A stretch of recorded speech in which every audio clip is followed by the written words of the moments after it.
Good evening, my friends. How are we? You're very welcome along to Thursday night's late night agenda. Where, as always, I'm grateful for you giving up some of your time to come and have a chat with me.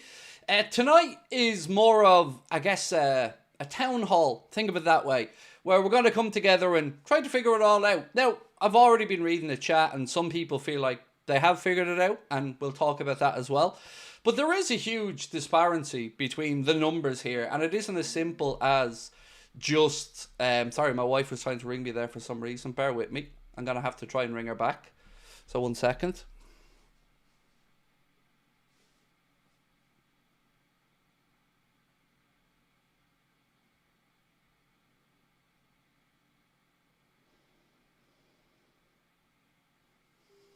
Sorry, folks. Bear with me. I'm live. What's up? Oh, so everything's okay. Oh, cool. Sorry, I was just worried. I was worried that something was wrong here. Something had crashed or something. All right, cool. All good. All right, cool. Talk to you in a bit. All right, love you. Bye. Sorry, my wife had rang, and with the storm and stuff, I thought there may have been something wrong there, but she just misdialed. So apologies on that one.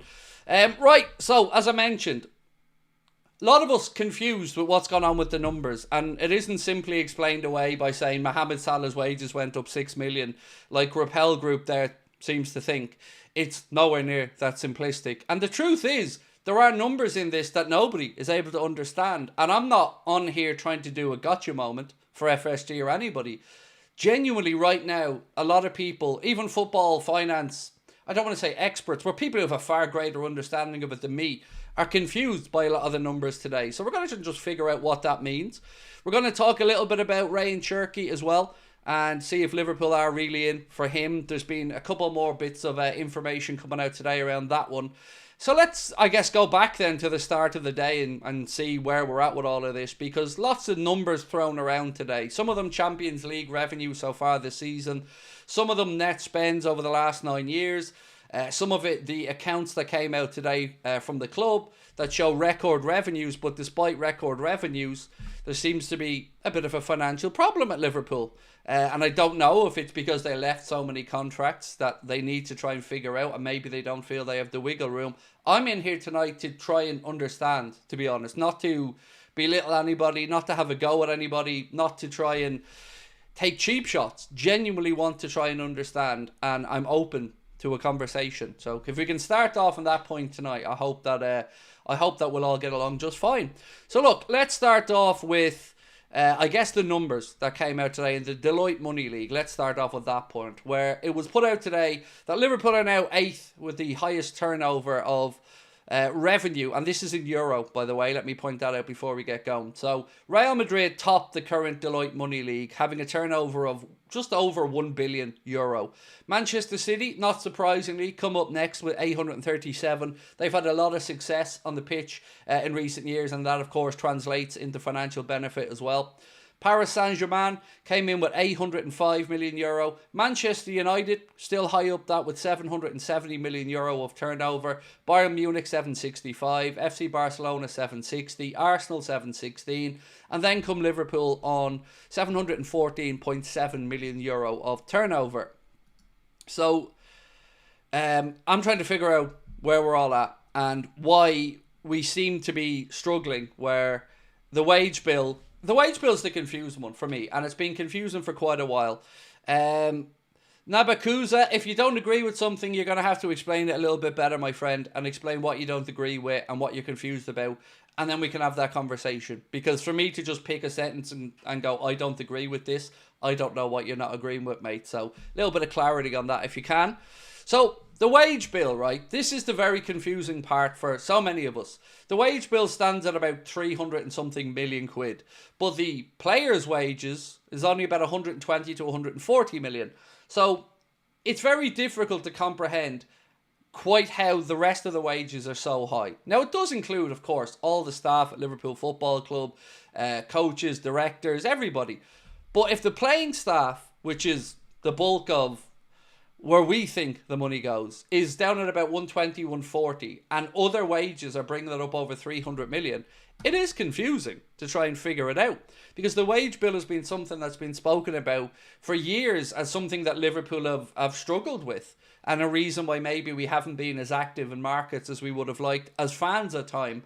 And today it's just about me trying to understand more than anything. This isn't a got you stream, this isn't a FSG, you do nothing right. This is somebody genuinely eager for information, trying to figure it out. There's a couple of posts that I want to bring up actually from people on social media who, again, would have a far better understanding of all of this than me. So, one here from Pete, who's at the Dark Pete, if you want to give him a follow on social, said, I'm actually afraid for Liverpool to win the league and Champions League now. And he says, joking by the way, the club's wage bill will be astronomical due to bonuses. If it's risen in an unsuccessful year, imagine what it would look like if we win. In other words, despite FSG consistently preaching sustainability, Liverpool seem to be the essence of financial unsustainability. They seemingly can't buy players like other clubs, struggle to negotiate contracts, and face financial meltdown if they win. What's the point? Honestly. There's another post here from Mo Chatra, and Mo Chatra is somebody I've mentioned to you guys. I believe he still works with Anfield Index, a very knowledgeable guy around football finance. Mo said, the Deloitte Football Money League has been published, and for the first time, some of Liverpool Football Club's key figures for the 23-24 season have been revealed. The major talking point will relate to the wage bill, which saw an increase when it was expected to drop notably. And that's the confusion, because yes, we did expect the wage bill to drop because we've moved players on, and even if it's only half of a campaign. So when you've got somebody like Mo confused and trying to figure out why the wage bill has gone up, despite the fact that we've moved on high earners, it is confusing. Because we like to try to understand as fans what we can spend, where the manoeuvrability is, and where the money's going, of course. And when you see record revenues, it is difficult when you know that our top earner, let's say, is not the top earner in the Premier League by a long way, but still has a significant amount of money. But after that, we've got players around the 200 mark, but we don't really have the amount of 350, 400 grand wages that other clubs would have. And I'm confused by it. Aryan said, FSG taking dividends and covering as a wage. Simple. I don't know whether that's true or not true. I honestly don't, and I wouldn't accuse them of that. As I've always tried, I know I might not come across as that all the time, but I've always tried to be fair around these things with FSG, despite maybe my frustration at other times. So, for instance, somebody asked me in the comments before we started tonight's stream what my thoughts were on the idea that maybe Liverpool money is being siloed and sent off elsewhere. And I've always said I never believe that to be the case. I fully do believe that any money that's made at Liverpool Football Club stays within the Liverpool Football Club ecosystem. But there's still some things that don't add up. You know, we don't have as many high earners as some other clubs, but yet we seem to struggle. And as pointed out by that gentleman with his post on X as well, we don't just struggle when it comes to maybe paying high wages to players, or it's renewing them, it's signing them, and there's lots of little niggly things that just don't make a lot of sense right now to fans. Does any of this relate to building of the stands? Not the wages aspect of it, but of course the building of the stands was a loan that FSG gave to the club, a loan that is nearly interest free. No loan is really interest free because there always, to my understanding, there always has to be a little marker in for inflation. So every year there's a little bit extra on top of it, the same as most things these days. And that's being serviced by the increased revenues, of course, matchday hospitality and stuff like that. So I also think, and again, I'm open to being corrected on this, I have a memory of some of that debt being paid down previously when they've sold off other bits and pieces. But again, I'm not an absolute expert on this by any stretch of the imagination.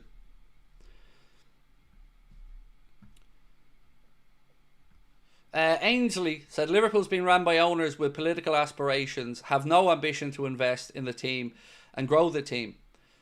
And that's my only gripe right now. My only gripe is that I'm concerned as a fan as to why we can't extend contracts, why we're unwilling to dip our toes in the market. And it's rinse and repeat. And honestly, that keeps me up at night trying to figure it out. And I'm sure some of you guys and girls are the same as well. Renegade Duarte said, it's all rubbish and it's down to a few things. United just raised the ticket prices, then Newcastle have also done that, so maybe Liverpool, with many others, will also do this. I don't think there's a need for Liverpool to raise ticket prices, in all honesty. And this is something that, despite some of my other disagreements with the likes of Spirit of Shankly or some hardcore local fans, I do agree that tickets should be affordable. And I do agree that the Scouts' heartbeat needs to be there. And Liverpool's ticket revenue, or football clubs' ticket revenues these days, just simply aren't as important as they were to the day-to-day running of football clubs maybe 25, 30 years ago. You know, look at Bayern Munich. Their president has come out previously to say that, yes, they could increase the ticket prices a little bit, but in the overall growth of football and where these revenue streams are coming from, it's not a huge amount. I'm working off memory here, but I think Liverpool's match day revenue, about £113 million, if I'm not mistaken. And again, if I am, correct me. Something in and around that.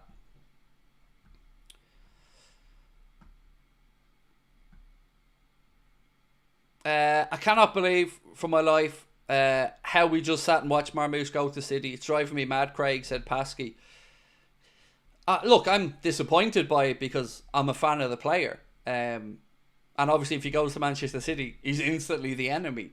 And looking at this transfer window, you know, again, I know people think that I just want new signings all the time, but I only had one that I wanted for the window, and that was the midfield situation.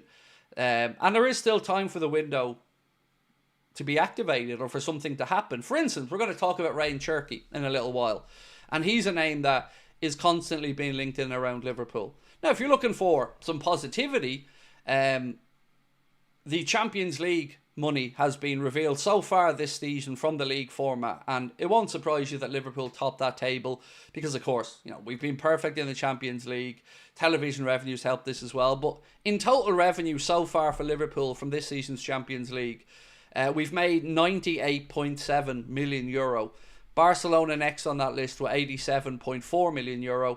So Liverpool are certainly doing very well this season with that money being raised in, and hopefully that's utilised moving forward. Danny LaRue, how are you, Danny? So I promised myself one thing tonight. I'm coming in here with a calm head to understand and be educated and not to belittle anybody and not to jump down anybody's throat. I'm just here tonight for what I like to call as a bit of a town hall. Danny said, really confusing. They've bragged about saving money on wages, but they somehow have gone up. Smells dodgy. Again, I would never go as far as to accuse anybody of anything dodgy or illegal. But it does kind of confuse me that the wages have gone up, or the overall wage bill has gone up. You know, how much money are being paid out to the likes of, you know, even on Edwards. I struggle with this one because he's an FSG employee, not a Liverpool employee, to the best of my understanding. Pedro Marquez, the guy that came in from Benfica, I believe he's an FSG employee as well and not a Liverpool employee. So where is all that money going? And if the players' wages are accounting for 40%, it's in and around there, like I haven't rounded that properly, but it's about 40% of overall turnover, of the wage bill, of overall wages paid out. Where's the rest of it going? Because if you're talking about, you know, the day-to-day staff at the football clubs that work the club shops and all this stuff, you can't say that those are accounting for all of these numbers. It just seems mad to me. Sorry, there was another post I wanted to bring up. Sorry, bear with me. I'm going through a lot of notes here today, folks. So, there was another post that said LFC player wages for 2024 was £135 million, and total wages published by the club were £387 million. This person goes on to say, are you telling me that the coaching staff, the stewards, the cleaners, the groundkeepers are all taking home the remaining £252 million? That's 252k a year for 1,000 employees. And this has been repeated across social media today by Liverpool fans and Liverpool fans who also have a better understanding of the finances. And that's it. It's the confusion of where the hell is all the money going? Because we're not seeing massive investment on the pitch. We're not seeing a load of extensions that have maybe, explained away some of this. If anything, to our humble understanding, we've seen wages cut.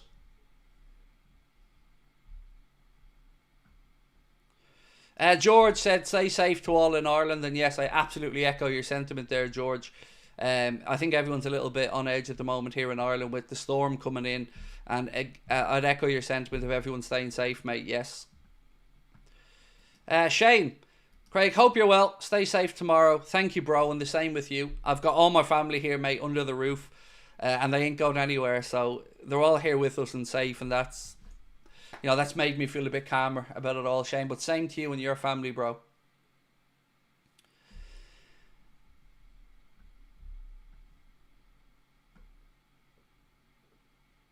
Craig, Liverpool are earning 3 times this season in Europe than what they did last season. Oh, I know, mate. We're doing very well this season in Europe, and I think we're all delighted about that. On and off the pitch, the numbers look very encouraging revenue-wise. The performances and the winning is very nice to see as well. It's just this wage thing has got me confused, and I think a lot of other people.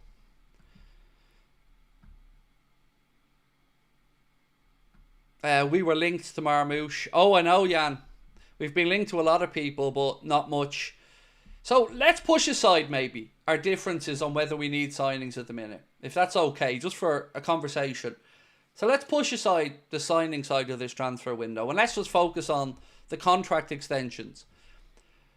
Why do we think that these contract extensions are proving so difficult for Liverpool to get over the line? I spoke about it last night, and I can only assume that they're low-ball offers. At least low-ball is how I perceive them being interpreted by the players. Because today, Chris Wood agreed and signed that extension with Nottingham Forest. And we spoke about other clubs going out there, signing extensions with players. Haaland being the most notable. Diallo at Manchester United. Guardiola, again, at Manchester City. And we can't seem to get any of these ones done. Whether it's Diaz, Kanade, and the 3 ones we're talking about that leave at the end of this season. I'm concerned from that, because one of a few things can be true here. Or maybe some of all of it can be true. Either the club have genuine financial concerns and are unable to offer these contracts at the higher levels because it impacts their budget and maybe moving forward to what they want to do in the transfer window. That's possible. We're cheaping out and lowballing. We have to say is possible as well. So I don't know. Look, I'm not claiming to be an oracle of everything Liverpool here. I'm just a fan who wants to understand the position and know why we can't seem to operate in the market the same way a lot of others have. So let's look at a net spend table for a minute. Because this gives us a good reflection, I think, of how Liverpool have punched above their weight financially in what we've spent over the last 9 years. So this net spend chart that I have covers 2015 up to 2024. And Manchester United, now net spend, I should point out, obviously is after player sales. So money that's recouped is knocked off. So you've got your gross and then you've got your net. And your net is after sales and after bringing back in money. So this is basically what you've really spent. Now, this doesn't include, obviously, VAT, agents' fees, tax, social insurance, and lots of other bits and pieces that go into any wage bill or any contract. So, Manchester United topped the chart with a £1.08 billion net spend over that 9-year period.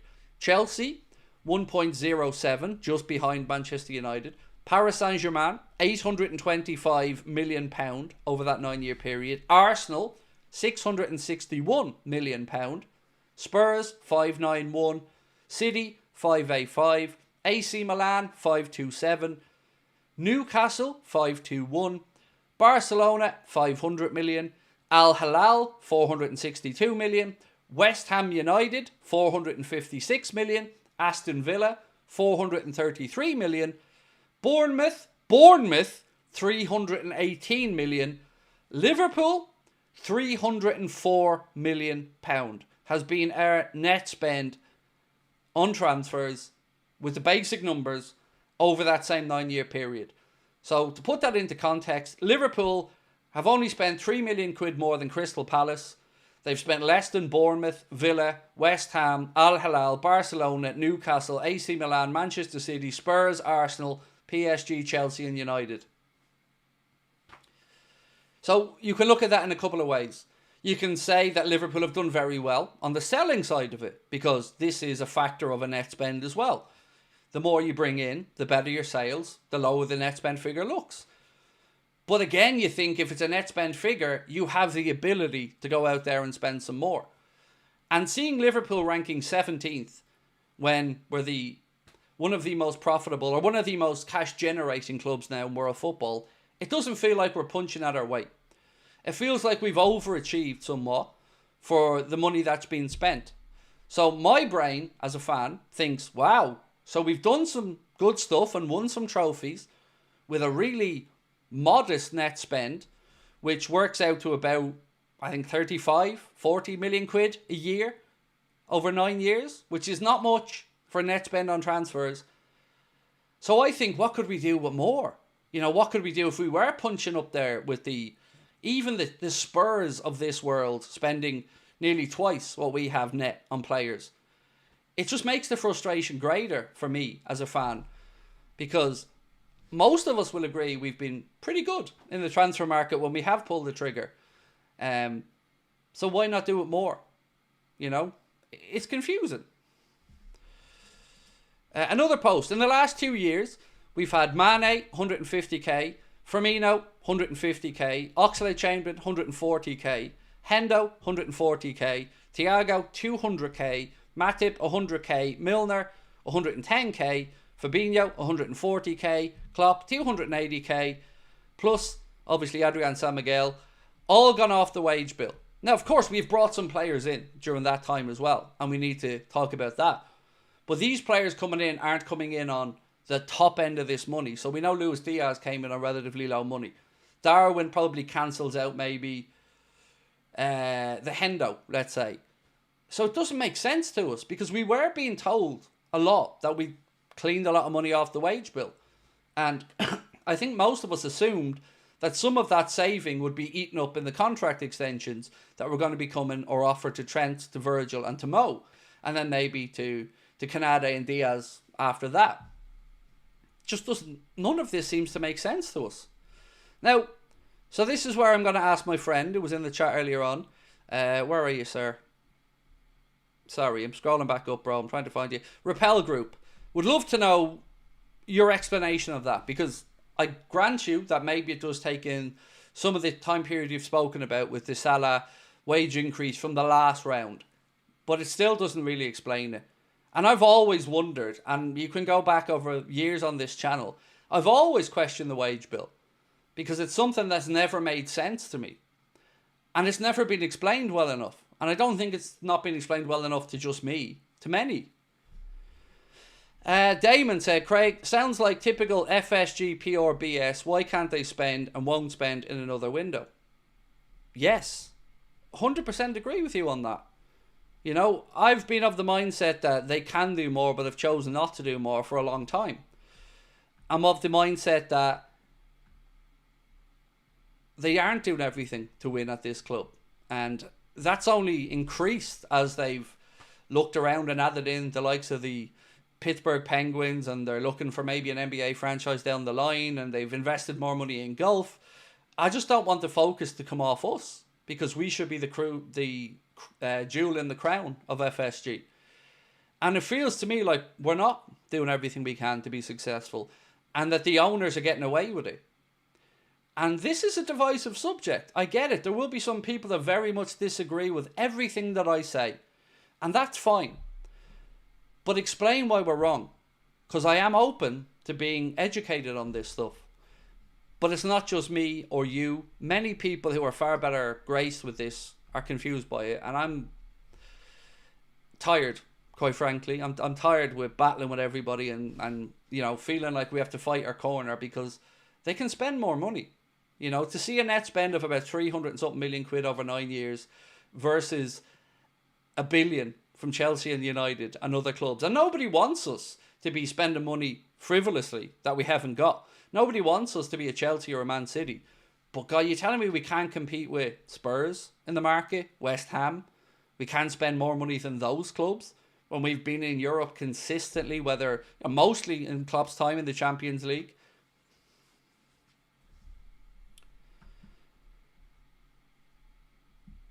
Jan said, Craig, all we need is a few transfers. Absolutely. 100% agree with you, mate. We're in a very good position. And it's hard to push back against people who say, look, Craig, we're top of the league. We're top of the Champions League. You know, that they're facts. I can't argue about them. But it's the uncertainty of what's going to happen between now and the end that has many of us feeling frustrated. Because we've seen Liverpool be in these good positions before. 3 title races I can think of at this point of a season. We've been there or thereabouts, but it didn't go our way. And that's where that's where the uncertainty comes from so many fans, is we've been in this situation and we haven't acted and we haven't strengthened. And we don't want to get back to it. We don't want another heartbreaking season where we think, what if? So why run the risk? Why roll the dice when you can go out and be proactive? And proactive could be something as simple for me as getting those contracts signed over and announced and let that good vibe come back in. There is an undercurrent of frustration in the fan base right now. Not felt by everybody, but certainly by a large percentage of people. They're just not sure about it. Right, I have a couple more chats to go through. What are the owners paying themselves? I don't know. And I don't know if they are or aren't, is the honest answer. Because, you know, we just see wage bill. We don't get the ins and outs of it. Other than, you know, we figured out through other people that the playing side of it accounts for about 40% of the overall wage bill. Carl said, top of the table, but I'm still unhappy. Wonder why? I'm the same, mate. And I've had lots of moments of self-doubt throughout the last week or two because I don't like to be perceived as a negative person. And I've seen some people say to me that I'll come on here to be intentionally negative just to try and make more money. That isn't the case whatsoever. I've tried to explain this before. Like, I love this club dearly. And it probably takes up too much of my thought process than it should. But nothing about what I do is intended to increase numbers.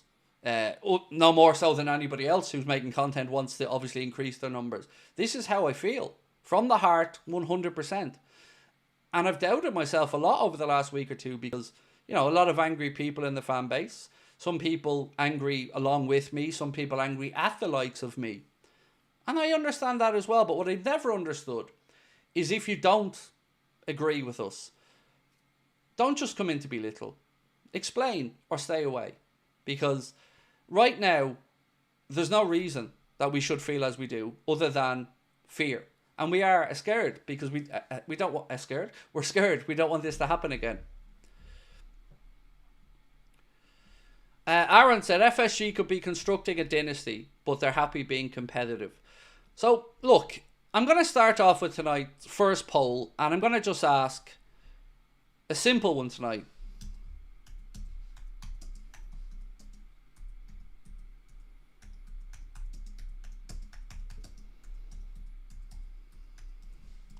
So the question that I just want to ask is, are you confused by the finances? You know, not laying any blame anywhere, just genuinely asking, are people feeling like I am and confused by the whole lot of it? Unsure how revenues continue to climb every season, but yeah, our ability to spend doesn't seem to grow along with those revenues.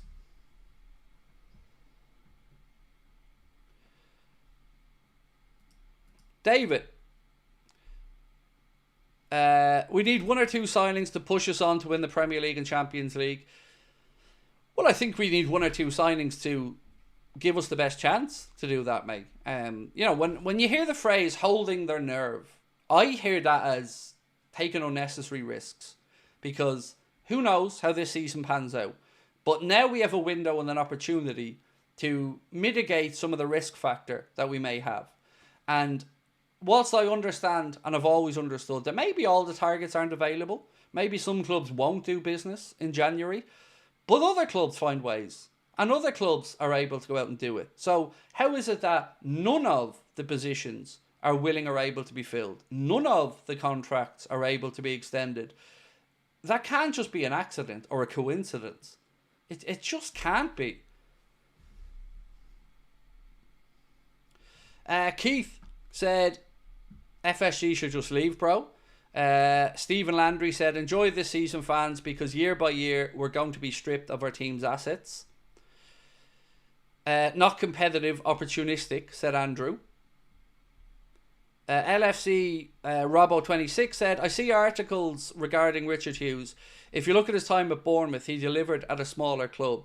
It seems he has limitations from the hierarchy. Edwards FSG need to stop being cheap. Well, I definitely agree with you on the latter part of that sentence, mate. But if we can go back to that net spend table for a second. Bournemouth have spent more money than Liverpool net in that same period of 9 years that I spoke about. So Liverpool's net spend there was calculated at £304 million. Bournemouth's £318 million. So to some extent, we've done very well with the limited spending we've done. And I don't think that can be argued. I mean, to win what we've won, outsmarting at times, is good. Like, I'm not unhappy we've had success. But I am unhappy that we don't seem to want to build on that and solidify that. And I'm unhappy that these contracts are dragged on this long. I don't think this is an unreasonable position.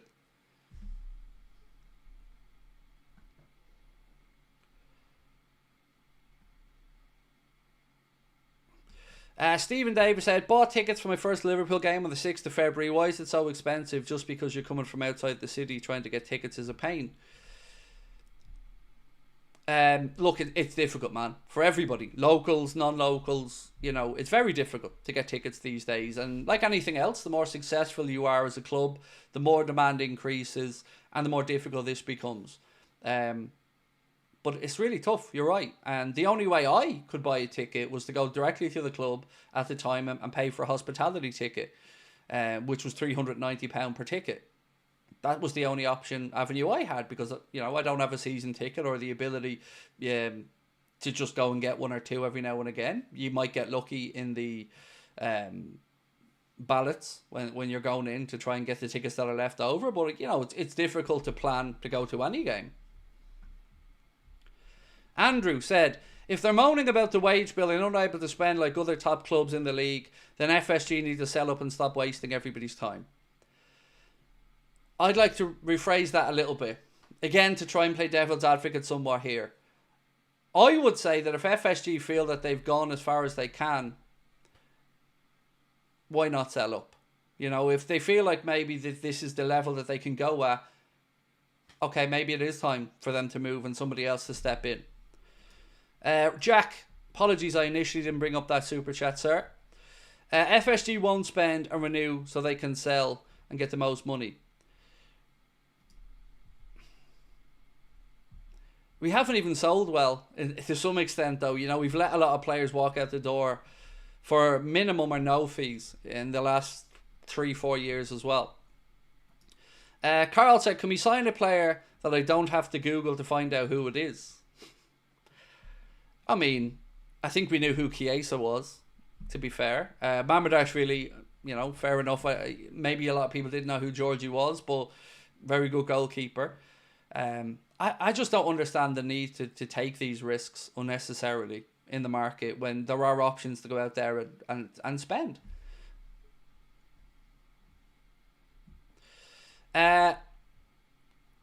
Siafik said, but being cheap is the way. Liverpool has found their success. Look at Man United having problems offloading players. And again, I agree to some extent with what you said there. Actually, by the way, I got to play, before we get further into this conversation, I just got to give you a little word from our sponsor, Surfshark. And again, I will be back in 83 seconds and we'll go through all of this.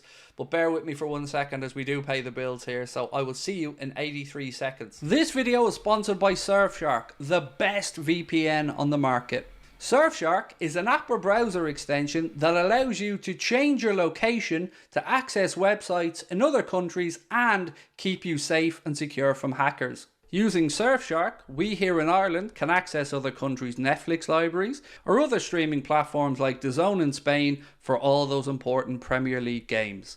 Surfshark keeps you safe and private by protecting everything you do online.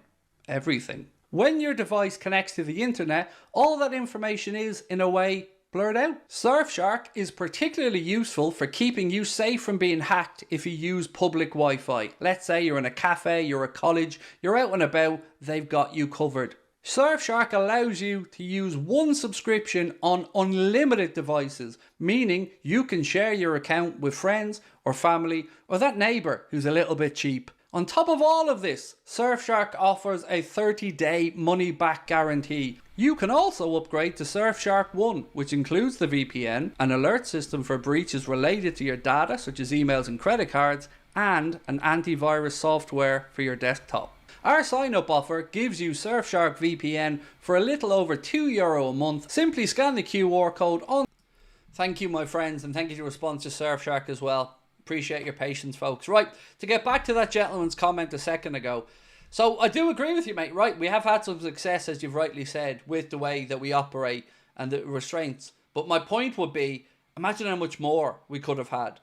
Because I think everybody agrees that when we do dip our toes in the market, more often than not, we get it right. Like any club, you're never going to get a 100% success rate.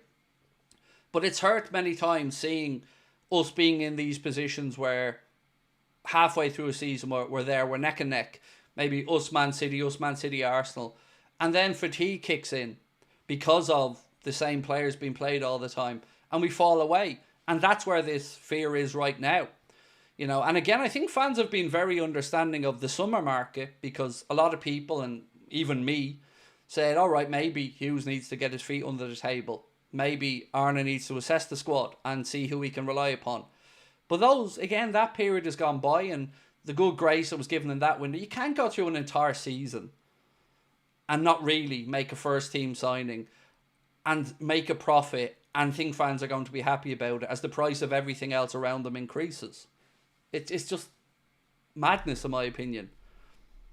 And like I say this again, I don't cheer on the accountants. I don't really give a damn about the owners.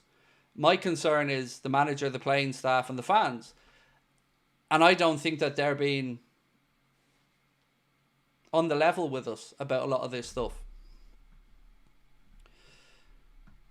Do I have to pay for Surfshark? Yes, but it is, I think it works out at about £2-3 a month, something like that with the offer we have there, mate. Craig, in your honest, humble opinion, do you think Mo, Virgil and Trent sign? I think we will lose all three. Hope I'm wrong. What do you think the reaction would be if that happens? So, in my honest opinion, and it is just an opinion, I think Trent leaves and I think Virgil and Mohamed stay. But what I'm getting some encouragement from in my mind is if what Robbie Fowler has said maybe is right, and that two have already signed and one hasn't yet, or they haven't been announced because they don't want to put pressure on the other one, then I'm maybe a little bit hopeful that maybe that other one can be done. So what we've seen is that Trent's situation, as reported the other day, is one of a financial one, that he doesn't feel like the offer on the table values him at the right level. You know, I don't know whether that's true or not, but I do know it's frustrating to see Canade say, you know, that the offer is accepting it's another conversation, and Trent turning it down, and Virgil and Mo not assigning them. You know, there is a common denominator there, and that common denominator is contract offers that players aren't accepting. And rather than maybe come back and say, right, well, let's renegotiate this, what we keep hearing from the media or people close to the club is the offers remain on the table. That to me isn't we're coming back to renegotiate stance. That's there, the offers, take them or leave them. And that worries me, because what we can't have happen is the spine of this team just pulled apart, and a hope that the players that come in are able to get to that level, let alone get to that level quick enough to keep us relevant for next season and the season after. It always feels like we're trying to swim upstream and we don't help ourselves, or we procrastinate too much. And this is why I keep coming out with the phrase, I truly, from my heart of heart, believe FSG are cheap. I mean that sincerely. I really do feel they're cheap. It's not said for effect. It's an honest opinion. Stewart said, Craig, I believe FSG paid off the remaining 2 years of Klopp and his team's contracts. If they did, they're idiots. Because they shouldn't have been paid up. Klopp made a decision to walk away. They respected that decision. He's gone on to sign to work with another company. I would find it very difficult to believe that FSG paid up the 2 years of that contract and now watch him go and work for another club, getting another wage. Usually, in these type of situations, if a manager leaves a club, if he goes and works elsewhere, that stops. But again, I don't know the ins and outs of that situation there. But it would be an absolutely idiotic move if they paid up people who chose to walk away. I don't understand that. But again, I can't say whether it's right or wrong. Hot take, Costa's the best corner kicker on our team. He definitely has a good delivery. No arguing about that. That's one of the things about Costas that I'm very much happy with. He does have a very good ability to put in a cross.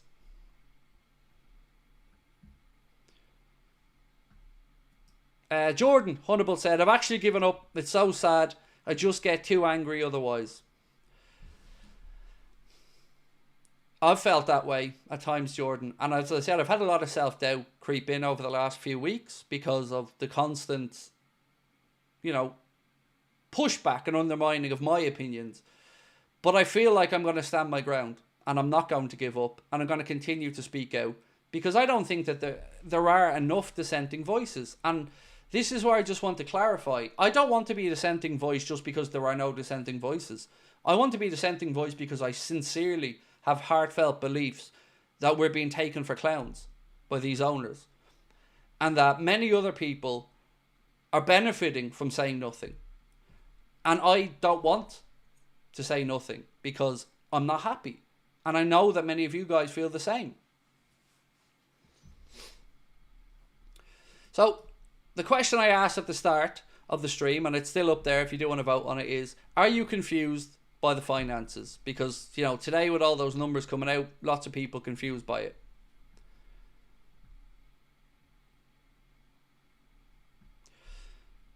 Craig, apparently the FSG owners don't go to games. Statement made by a top red today. It was a statement made by pretty much by Ian Doyle of the Echo the other day when he said, inside the stadium fans were singing, you're not singing anymore. And then he said, sings the fans who don't go to the game very often. There's just this constant belittling of anybody that isn't in the chosen few. And that's my gripe with it all. We don't have to see the world the same way, but these people that think their shit doesn't stink and they're above the rest of us are just, they make me angry. Mate, they really make me angry because they're belittling their own fan base. Liverpool fans that are from different parts of the world and didn't grow up in the city and maybe don't have the ability to go all the time. And rather than, again, try to fix this thing, it's easier for people just to mock and ridicule others. But look, like I've always said, I'll be here to speak up for what it's worth. I'll be here to defend those people who feel looked down upon because I'm one of them. I feel the same way. From day one, I've felt like I'm swimming against the fact that obviously I'm not a local Liverpool fan.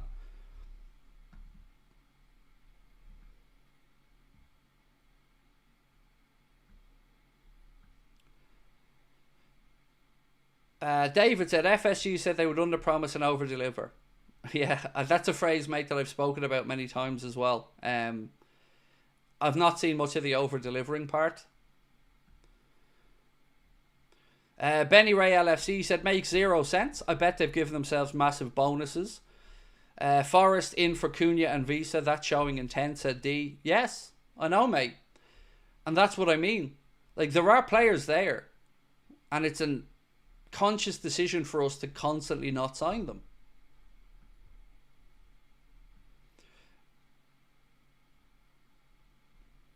Craig, I want to say keep safe the next few hours to you and your community. Thank you, Ryan. Same to you, mate. It's, it's a very...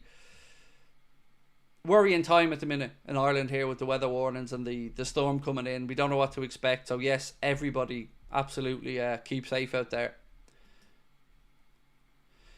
Metro UK, so a British-based newspaper, have said contract talks between Liverpool and Trent Alexander-Arnold have stalled. Which again isn't promising thing to read, is it?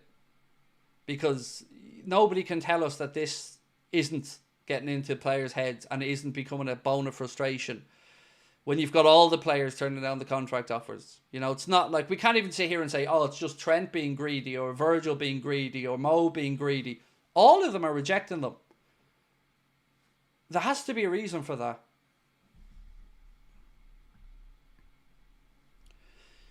Ian King said, opportunistic signing Ryan Cherky. Well, let's talk about him for a second then, because you're right, his name has come up again today. Fabrizio Romano, discussing the situation, said, there could be movement with Liverpool at the moment. The appreciation of the player in terms of scouting him has been there. At the moment, I'm not aware of a proper negotiation between Liverpool and Lyon for Cherky. And it's believed about £19 million would get that deal done because, as I've said to you guys before, Lyon are in a big financial mess. And I've no problem with one of those opportunistic. That's one of these things I've said before. If you want this player, and you've always wanted this player, stand on Lyon's neck. Flex that financial muscle. Capitalise on their own silly spending. I want more of that. But it always seems to be that for us. There's very few of the go out there and pay what it takes type signings. If that makes sense. Sorry, how do I explain that better? So do I believe that Cherky is the best fit for us for the way that we want to do it? No, I don't. I think that a big part of the interest in him is the valuation.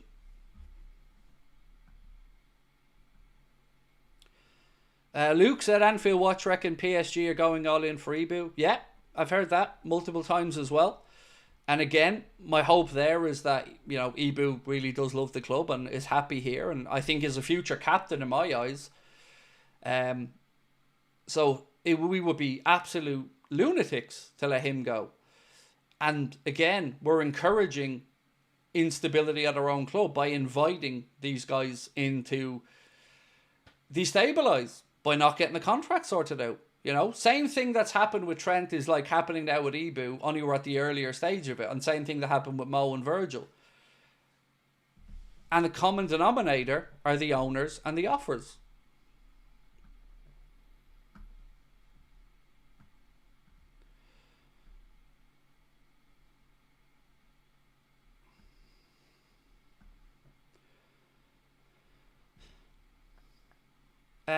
This keeps getting more confusing, said Matt Denny. So please, those who vote no in the poll, explain it to us. You also have to understand that everybody that votes in the poll here isn't on the level. You know, some people are voting who don't comment. And I've tried to learn this a lot in recent times as well. There is a lot of passive-aggressive stuff in these comments and in these polls where people who are either not Liverpool fans or come in here to hate watch who are hitting that button. And they won't explain it because they sit in the shadows. David, thank you, mate, for being with us as a member for 7 months. Appreciate you. Said, I think our owners are lowballing the players. So do I. Wholeheartedly believe that they are.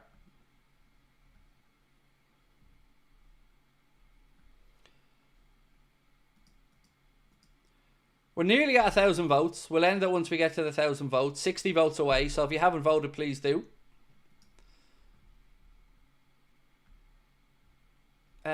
Benny Ray said, FSG are massively lucky that we have a manager that thinks, that has hit the ground running. What are they going to do if we drop off next season? So here's the devil's advocate part of me, mate, coming out again and going, a recruitment team, whoever that may be, whether it's the owners, Edwards and Hughes, they deserve credit for getting the right guy. A guy that was able to come in and continue and build on Jurgen's good work. You know, it's not an easy thing to find the right fit manager. And that's one area where I've had zero complaints from FSG's ownership, is the choice of managers that they've brought in. Jurgen, you know, that speaks for itself. And Arne, I've been behind since day one. Even when others were unsure, I've always thought, yeah, this is a great fit, and I'm delighted to see how well he's doing. So to me, this is about supporting him and giving him the opportunity to build the word we've spoken about a lot here, which is dynasty. And that's what I want.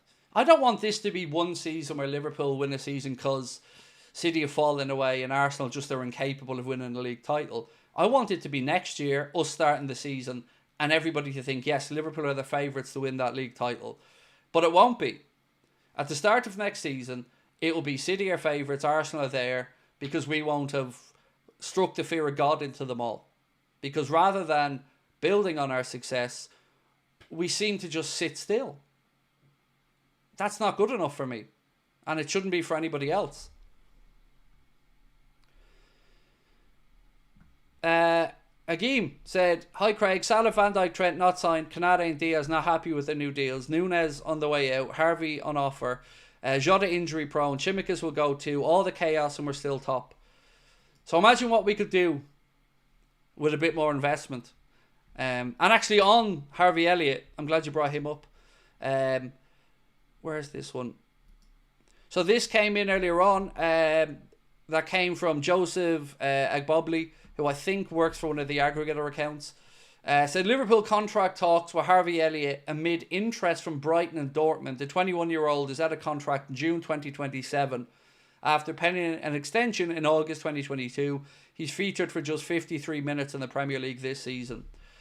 So the club are looking to tie down Harvey, which brilliant for me. You know, my take on Harvey Elliott, I love him, but I do want to see a bit more than the 59 minutes he's had. You know, how many players do we loan out, by the way? Bring in, loan out, and then use as reasons why maybe we haven't spent money because these players could come good. There hasn't been many that have come good in the end. And it, like I've said, it's a difficult jump to make. I just want us to be in a position now where we'll all agree we're not far away, right? I think we'll agree on that one. We're not far away. We don't need massive surgery in the squad. So if anything, that to me means you should be ruthless at this point in going through your squad and saying, can I improve this position? Yes, left back, we can improve that. Can I improve midfield situation? Yes, you can bring in another deeper lying midfielder. Can I improve the centre-back situation? Absolutely. And that's where I want to see the ruthlessness. These one or two players where we go out and we don't just get a player that's potential. We go out there and go, let's get the best guy to come in now, hit the ground running and build on what we have.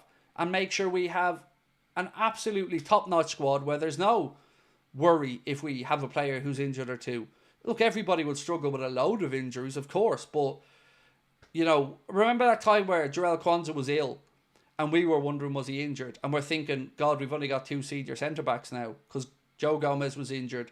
And if Quansah was ill or injured for a prolonged period, we're up shit creek. And it's the same with Gravenberch. Right now, if Gravenberch picked up an injury, we're up shit creek. I don't know how people refuse to acknowledge that. So it is a massive surgery. It's 2 or 3 signings, and we're still not doing that. But we are looking at the likes of Array and Cherky, which is a position that I think most of us will feel like we don't need to strengthen at this moment in time. You know, can we improve on it? Well, who are we improving on would be my first question, because we don't know who Ray and Cherky's been brought in to replace, or who may be on the way out the door. So there's that side of this stuff as well.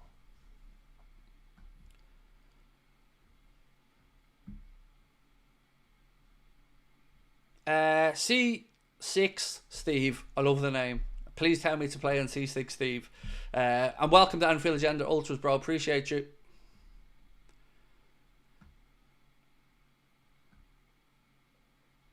I'm trying to read through some more comments. I'm trying to try and balance out the comments as well. I'm genuinely looking for people with a difference of opinion as well, so I can balance it out a bit. Sorry, bear with me. I'm going back up. Where was this guy's comment that somebody agreed with? I'm seeing what that comment was. I can't find it.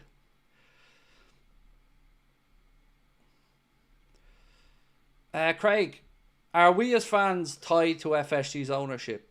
I don't understand the question fully, mate. Sorry. You Yeah, sorry, I don't understand the question fully.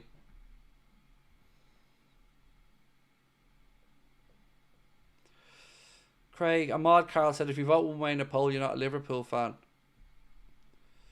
That's nonsense. Everybody's able to look at these things differently. And I'd never say to somebody, if you think different to me, you're not a Liverpool fan. So I certainly don't condone that from anybody else. So we'll end that poll anyway. We've got 1,100 votes in it now. And 88% of people are confused by the finances. The virtual Jonathan said, we need to be realistic how FSG spends.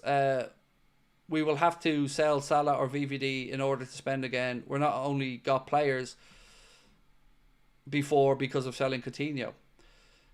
We have to call them out because we shouldn't be a sell to buy club, which is what we seemingly are these days. David Cornwell said, our net spend over 9 years is only 50 million-ish more than Haaland's new contract, and City have spent 120 million this window alone. Yep. But it's not just City, because it's easy to say, all right, City are money bags backed by a sovereign fund or a national crown prince or whatever. You know, let's look at others around us who are doing the business. Like, for instance, Forest looking to bring in Cunha or Visa or spend money to solidify their position and push on. And we're taking a risk. And that's the part with me. Like, I don't want us to be a Chelsea or a Man City. But I do want us to spend what we can.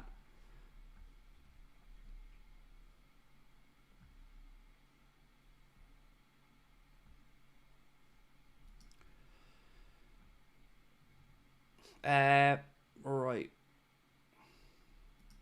Jay, I'm not sure if I brought this one up before, mate, so I'm going to bring it up again.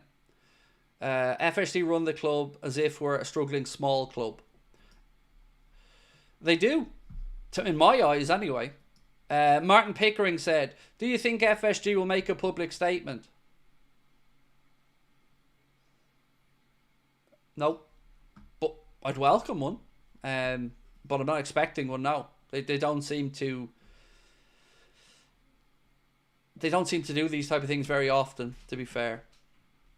There's somehow, can we laugh at Arsenal for a minute? Because we need to. You know, together, we need to ridicule this nonsense, because this is absolutely priceless stuff. So, an Arsenal fan on social media posted a stat and said, this is actually mental. And the stat was, last time Arsenal lost a Champions League game at the Emirates was 7 years, 11 months, and 14 days ago. And that sounds really impressive, until you realise that they weren't in the Champions League for 6 of those 7 and a bit years. And the stat then begins to look like an absolute piss take. But then again, that's what a lot of Arsenal fans have been over the last few months. You know, you don't get to brag about, like... And if that's the case, then we're unbeaten in the Conference League. 100%. Never lost a game in it. It's weird. It's weird, like... You know, bragging about something in a competition you haven't been in for 80% of the time you're speaking about sounds a bit mad.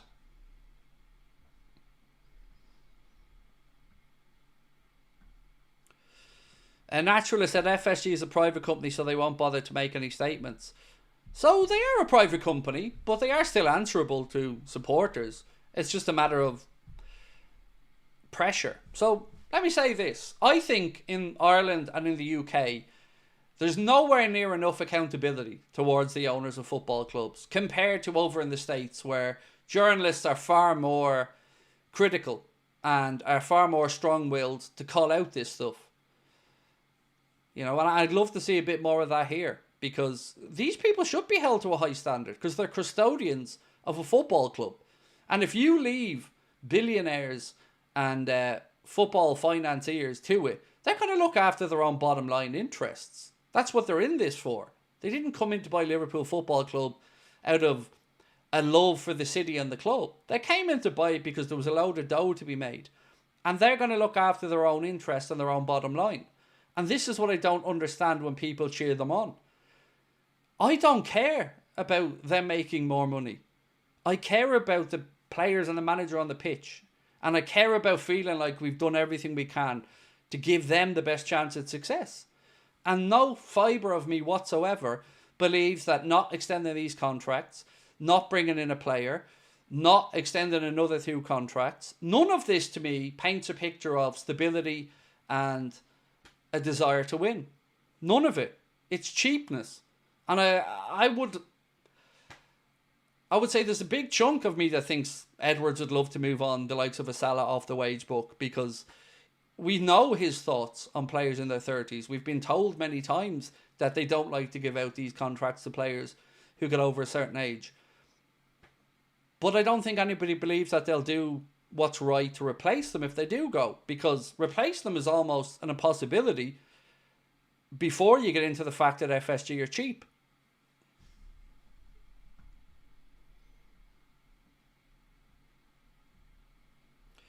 Paul O'Keefe, a Spurs journalist, called out the owners and X. I saw a tweet of his account. Good. Well done him. More people need to grow a backbone, because I'm getting really wound up by seeing people out there who have their feet under the table thinking they're better than the rest of us and belittling other fans. I've got to be honest about it. In this particular subset of people, they're all Scousers. I'm not saying every Scouser's this way whatsoever, because a lot of you guys and girls in here are Scousers and a lot of people feel strongly about it. But all the ones who are defending the owners, all the ones who have access, are also defending the owners, and a lot of them now ridiculing other people for not going the game all the time. Well, it's a bit hard to do that if you're over the other side of the world, isn't it? And their money is as good as anybody else's money. And their television revenues that help pay for the club and their shirt sales and all the other stuff, everybody welcomes in all that money. Nobody has any problem with it until it stops some of these locals being able to do things at a cheap price and go every week. Then it becomes a problem. And then all of a sudden you see it. When it hits their back pocket and the money goes up a couple of quid, all of a sudden there's marches and protests. But there's no marches or protests when the club's been underfunded by the owners. Or how did the last protest go before the Atalanta game, where the supporters unions and everybody that looks out for their own self-serving interests decided that it was time for a little protest in before Kloppo's last European game at Anfield? How did that work out? A 3-0 defeat and a shit atmosphere is how that worked out for a couple of quid. So don't tell the rest of us that we don't understand it and we don't get it, when you're every bit as self-serving.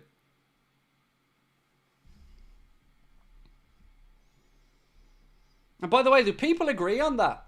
Because the likes of Spirit of Shankly, Red Men, Anfield Rap, and a few others, not everything that they do is bad by any stretch of the imagination.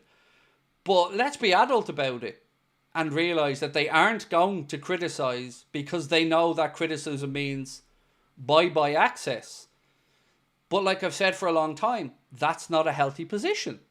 It's not a healthy position for no dissenting voices to be allowed. That's a dictatorship. We don't want that either. But whilst you have all of these people standing up for the owners because they think that they are entitled to everything, and the rest of us are a distraction and a problem until it's time to pay over the dough. So who do you think is filling all these hospitality seats? Who do you think's paying all of that? The majority of it are people who don't go all the time, or people who are coming over for a once-off trip, or people who are having to overpay. Nobody feels sorry for them. Everybody thinks that everybody else is millionaires. It's not the case. So can somebody start speaking up for the rest of us? Because the rest of us deserve to be treated like fans too, and not like also-rans or people who are just there to prop up those who feel entitled.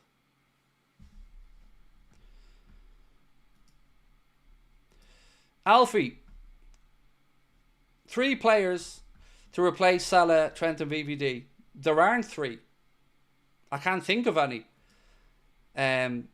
Nobody's going to replace Virgil. Nobody's going to replace Mo. Nobody, in my mind. Trent, I don't think Trent leaving kills us. It'll hurt. I'd rather he stayed. but I don't think it kills us. I don't think it has as big a short-term impact as losing the other two. And I've got a lot of faith in Conor Bradley as well. Because I don't know if we need the same subset of skills in another right back that Trent naturally has. I think that if we just concentrate on that right back getting up and down the flank, that'll be fine. Let others do the creative stuff. So, of course, I want Trent to stay, but I think he's probably the least impactful if we lose him.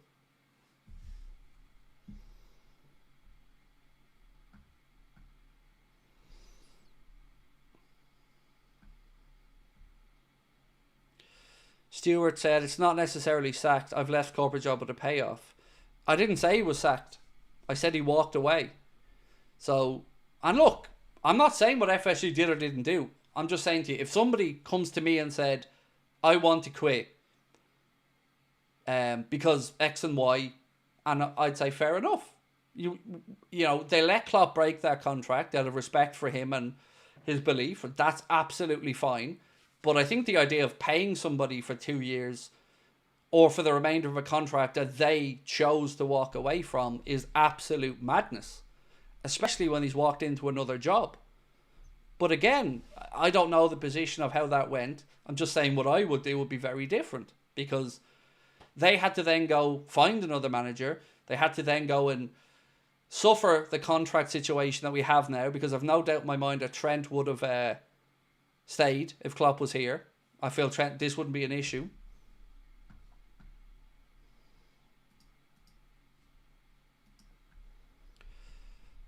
I mean, United 2-1 up there, but lads, it's Rangers.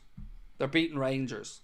You know, let's not make out like this is some mad revival or something. They're beating Rangers, a poor Rangers side. You know, ultimately in the Premier League, they just had their asses whooped again by Brighton at Old Trafford. So I wouldn't be worrying about that result for United one bit. It's actually embarrassing that they went life and death there again.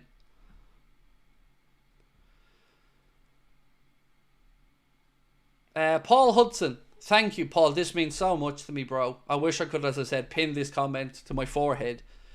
Craig, I'm a Scout season ticket holder, and I agree with every word you say. Whenever anyone criticises FSG, then the privileged Scouts will start calling them out. Totally wrong, because FSG are cheap. And I agree with that.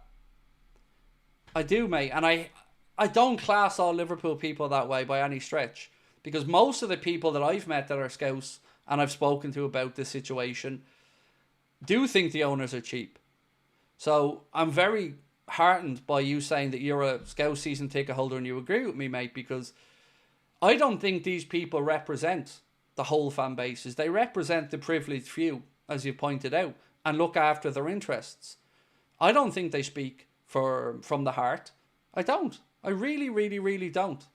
I think there's a sense of entitlement there that is also understandable, let me say that, but not at the belittlement of others. That's where I take a problem with it. Like, if I grew up in Liverpool and I was a Liverpool fan, would I want to go to Liverpool games? Of course I would. Would I feel pissed off that I was able to go easier 10 or 15 years ago than I am now? Of course. But the world's moved on. You know, you used to be able to pay on the gate to go and watch Liverpool in knockout stages of European Cups. Can't do that anymore. So football is moving on. It is getting more expensive for everybody. So stop just trying to look after the small minority and then call yourself a union for everybody. Because nobody looks out for the overseas fans or the irregular goer or the people that didn't grow up in the city of Liverpool. Nobody. And again, I take no pleasure in saying that, but it needs to be said. Everybody looks down upon us. And in this group, in this subset I'm speaking about. And it's fucking annoying.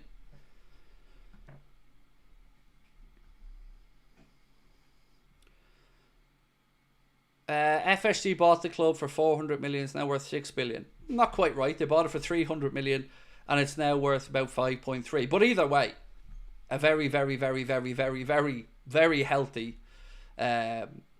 position to be in. And again, I've never, ever, ever been in any way critical of them having that valuation. If FSG came in, spent enough that we were up there in a top 6 spend and kept bringing in the players when we needed them, I'd have very little to complain about, because commercial side of it, no complaints. Stadium, no complaints. Training ground, no complaints. Managers, no complaints.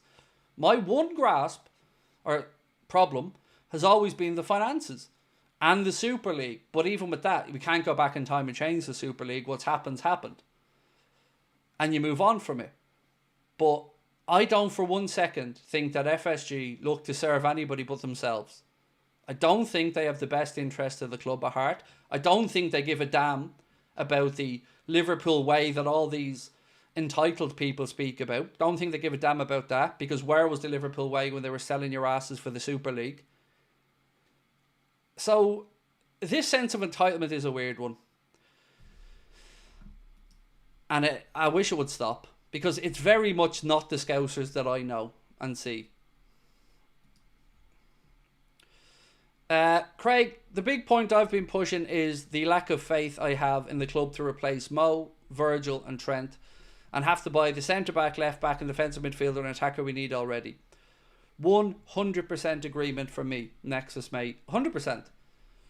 Do you know what? Let's put that to a poll, because I think it's a good question.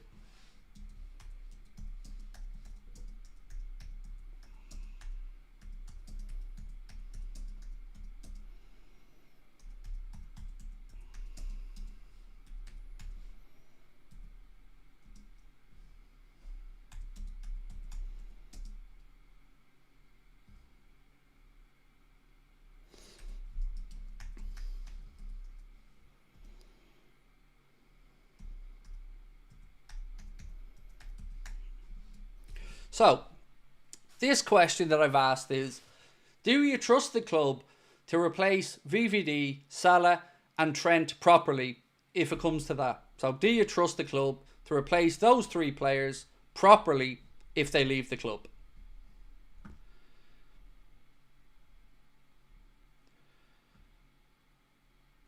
Cosmic Red said, Craig, I don't need anyone to improve my Liverpool supporter status. True supporters, although have a bit of banter, respect each other. I agree with you. And like yourself, I don't really care of what other people think. But I do feel really angry when there's an arrogance about it, mate. You know, like, people don't understand. We're not the chosen ones. We're not in the golden circle.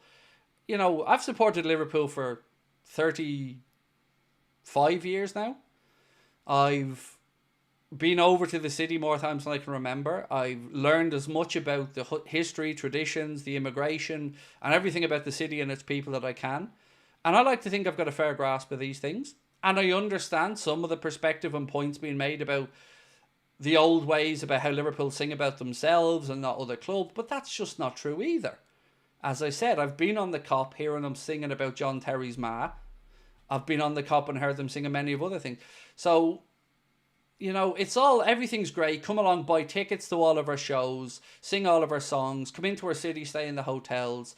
But don't you dare take our tickets, or don't you dare get in our way. Or if they go up, you're to blame. If there's no tickets, you're to blame. It's always, we only get the negatives and the scraps and the leftovers and never any acknowledgement.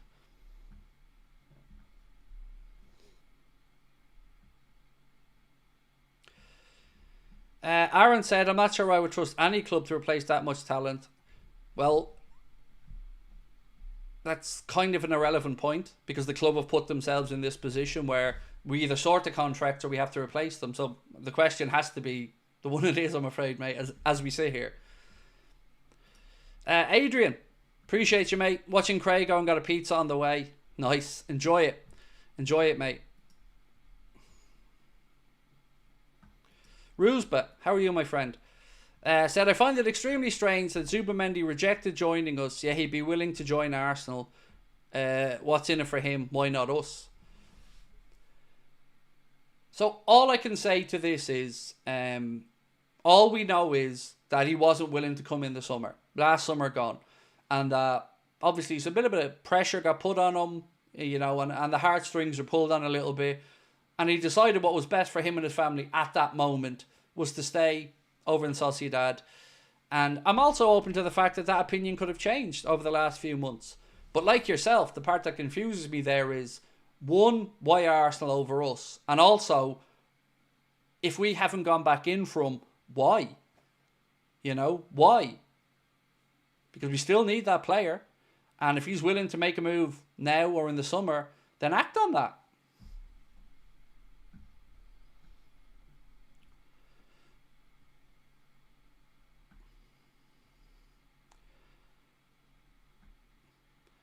Honestly, Edwards can probably find the replacements needed. Didn't he find Salah? He was certainly a big part of the push for Salah over Julian Brandt, mate, yes.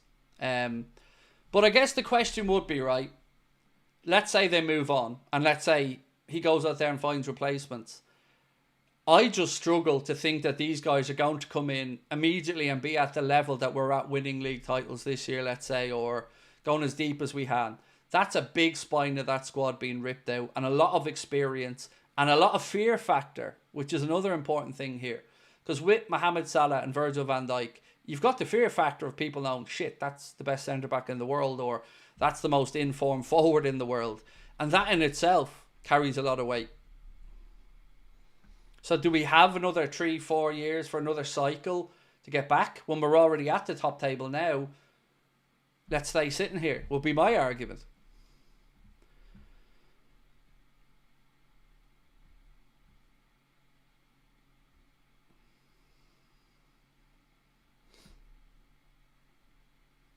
The Facebook Network said, players are going to stop wanting to come here because of the way contract renewals and negotiations are done. I think if we're seeing an emerging trend, unfortunately. So look, if FSG don't feel like they don't like the direction football has gone, because we have to remember one thing here. When they bought the club, and they're open about this, to be fair, so fair play. They bought the club under the belief that FFP was going to be strictly enforced. And they back themselves to find a way to be more clever than others. Whether that's through increased marketing, corporate sponsorships, an algorithm or a scouting network that they think can outsmart the opposition. So I give them that. And that hasn't ever really been enforced, as we've seen in the Premier League. It's been an absolute piss take all around Europe, the financial situation. But they're still here all this time later and the value of the club's still gone up. So if they don't like the way football's going or don't feel that they want to commit that much money, then as many people have pointed out, then, take your profit and go. So I do understand they bought the club thinking one way and they had a vision for it going that way. And that hasn't panned out, but they've still made a load of dough at this point. And again, still no serious investment. And another thing that worries me is patterns of this. Look at the Red Sox, speak to their fans. They're not comparable business models, but it is comparable to see fan bases have a taste of success, fall away, a little bit more fall away. And now with the Red Sox, you've seen a development being at the forefront of John W. Henry's mind, where he's willing for them not to stay competitive to win World Series because the Dodgers are where it's at. So they're going to build up all this other stuff for the next 7 or 8 years and then make them competitive again. So owners can think longer term strategically like that if it benefits their bottom line. But fans who buy the tickets to go all the time or buy their television revenue or streams or buy the shirts, we don't get to just keep writing off seasons and benefiting from it in 7 or 8 years' time. That's not how being a fan works. So while an owner can have a long-term strategy and a vision, it's our job as fans to keep them honest and to keep them investing on the pitch where it matters to us fans. Because John W. Henry and his family and the rest of FSG aren't going to give a shit about what happens to us when they take their money and sell off into the sunset. So I struggle to give a damn about them right now when I don't think they're doing their jobs. It's as simple as that. They don't give a shit how you and I feel, what issues we have, how annoyed we are by things. They care about numbers, and that's it. They're in it for money. They're not in it for the good of their health. But we have to keep them honest.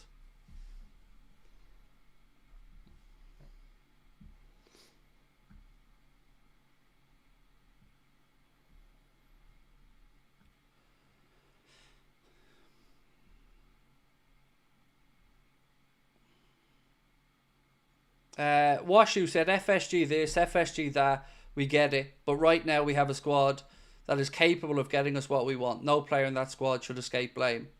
I'm struggling to figure out where the blame comes in your scenario. So, in years gone by, we've had a squad that got us into this position, and it's fallen away through fatigue.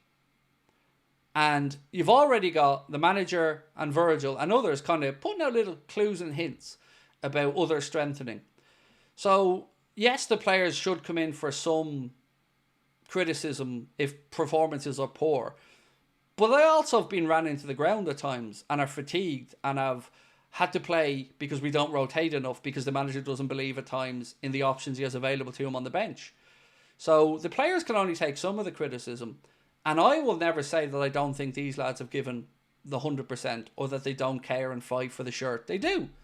And they've shown time and time again what they're made of and what their bottle is.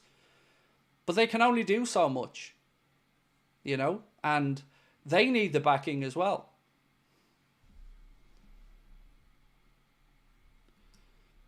Joey McDonald said, not real fans and we're a team of foreigners. Yeah, with a foreign coach, foreign owners, hedge fund owners, you know, a lot of that stuff doesn't make sense to me either, mate.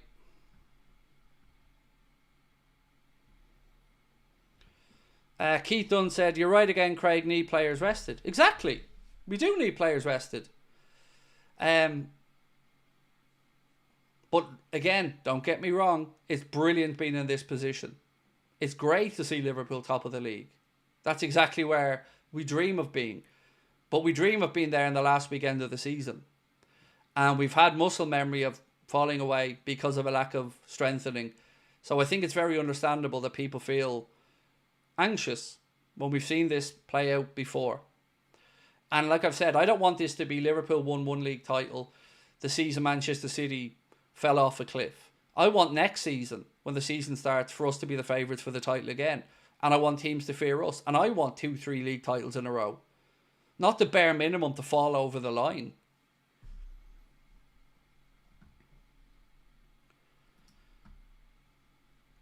Carl said, do we have to be out of the Champions League places for FSG to invest properly on players? Keep up the good work. A lot of people have kind of come with a similar mindset there, Carl, to yourself, and said, yeah, when things start falling away and that Champions League money isn't there, then all of a sudden there's some movement to strengthen the playing side of it. So, yeah, I would agree with you, mate, but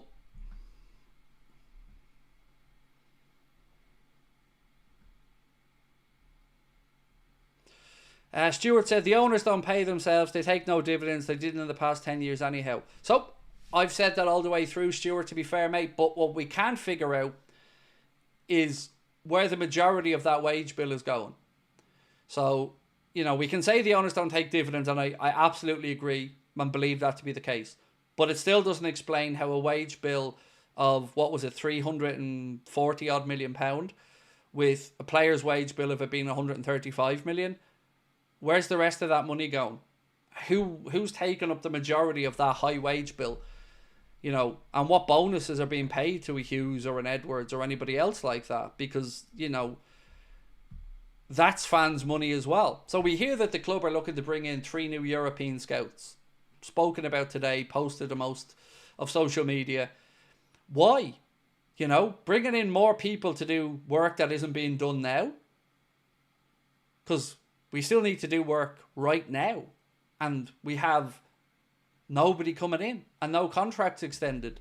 So, you know, adding to the scout network for what? So we can monitor another 50 players and not do anything about it? Aaron said, I know I've asked this before, but if Kirkes is willing to come in January, would you let him keep the money? Yes, in January he could keep the mullet. But to be fair, Bournemouth aren't willing sellers in January. And I think they're right. You know, I've said this before as well. I absolutely believe what they're doing is the right way. And it's the way I'd want Liverpool to do it if it was the other way around. Bring in the new player, let them acclimatise, and then sell on the other player in the summer when the new guy's ready to go. So if I was in Bournemouth shoes, I'd do the very same thing they're doing.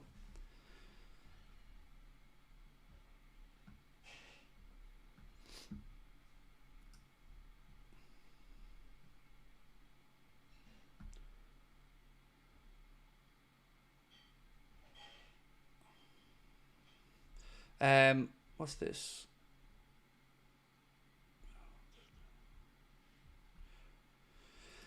Did you see the comment from Ruud van Nistelrooy around Cody Gakpo? He said, Gakpo's dream move was Man United. I advised him to wait till the summer. Something happened. He refused my advice and listened to Virgil van Dijk, who tempted him to his team. Van Nistelrooy talking about Gakpo when he was a striker coach at PSV. Well, I think it's fair to say he listened to the right person, because how anybody could advise a player to go to Manchester United with good intent, I don't understand, because the club's a shit show at the minute and has been for many years. And I get Van Nistelrooy is a United guy, of course, I get that. But Cody Gakpo made the right move. He came to the right club. And I'm glad he listened to Virgil van Dijk. And I don't like that Van Nistelrooy's out there now trying to undermine Gakpo by saying his dream was Man United. I don't believe for 1 second that any player at this moment in world football looks at Man United and thinks that's the dream over a Liverpool or even an Arsenal at this point.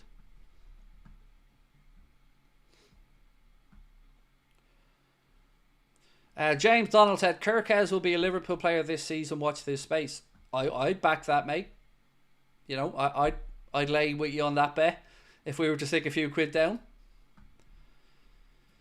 Alan O'Brien said, Craig, us fans judge success by performances on the pitch. Business people like FSG measure success on a balance sheet. That's how they roll. Exactly. And this is why I get frustrated, Alan, saying, I don't understand the people with the hard-ons for the accountants. I've never understood it. Even when our owners feel like they spend every penny they can, we should still be at them to spend more. Because I don't give a damn about their bottom line. I care, like your good self, Alan, and many others, about what happens on the pitch and the manager being backed and a long-term dynasty being built of dominance. I think Arne Slot has massively overachieved this season. And I think that could count against us in a weird way in the long term. I mean, I'm going to go back to this post that this Liverpool fan wrote, kind of in jest a little bit on X, but also, you know, there's some truth to it as well, in my opinion. So this guy called At The Dark Pete said, I'm actually afraid for Liverpool to win the league and the Champions League now. He said, joking by the way. The club's wage bill will be astronomical due to bonuses. If it rises in an unsuccessful year, imagine what it would be like if we win. In other words, despite FSG consistently preaching sustainability, Liverpool seem to be the essence of financial unsustainability. They seemingly can't buy players like other clubs, struggle to negotiate contracts, and face financial meltdown if we win. What's the point, honestly? I think that's touched on a lot of how I feel. Why are we constantly crying poor mouth? And if all these revenues are coming in, which they are, because the numbers are there, how are we not seeing these easy contract renewals or the money being there for them? That's, you know, a fair question. Other than, trust me, bro, I've not heard an answer to that properly.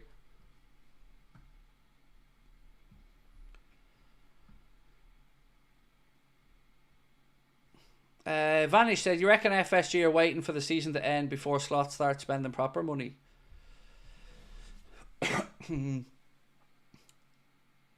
No, because I don't ever believe they're going to spend proper money. Because we've got a big enough sample size of these owners now to know what their MO is and to know how they operate. And despite optimism or hope or belief of a change, again, the numbers don't lie. A net spend in 9 years working out at about 40 million quid a season. That's not good enough. That's nowhere near good enough for Liverpool Football Club and for the revenues we generate. It's a piss take.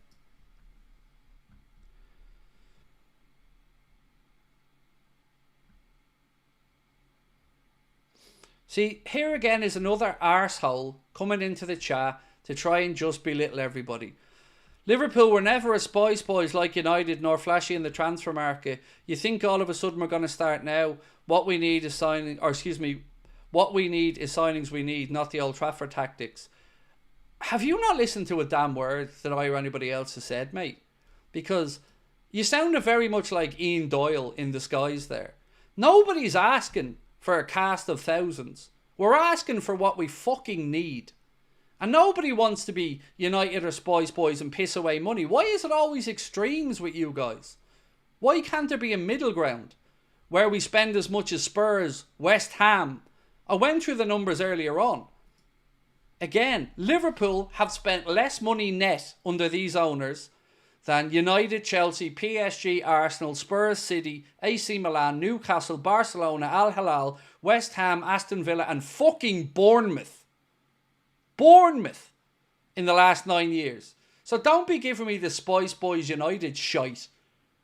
We can't compete with fucking West Ham for a net spend, mate. West Ham. And you're telling me that's okay. It's not okay.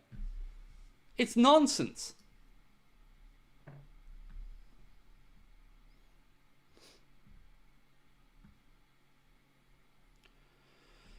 Unknown said, have a look at the accounts published and everyone will be better educated. Yeah, we did. We have. Nobody's better educated. Even the football finance experts can't explain it. So rather than coming in again being a smart arse, explain it or shut the fuck up. Because coming in saying, you all just don't get it, I get it, I read the accounts. Well then explain it or shut up.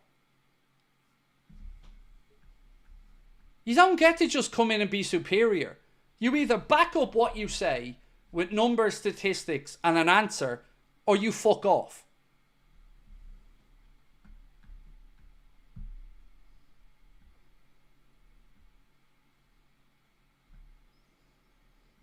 So sick of it. I've read the accounts. I know people that work in finance that have read the accounts and are still none the wiser. People that deal in multi-billion euro funds that don't understand these numbers or can't comprehend them. And they're far more educated than you and I are on these things. So again, you don't get to come in and think that you're better than everybody else. Not here, not on my channel, not while I'm sitting here. I'm absolutely open to having a conversation like the gentleman at the start of the stream that we disagreed and we seen different things on. But at least that guy was trying to explain his standpoint. He didn't just come in and go, I'm a smart arse, it's all there, how do you not get it? You don't get it either, mate. Or you've explained it.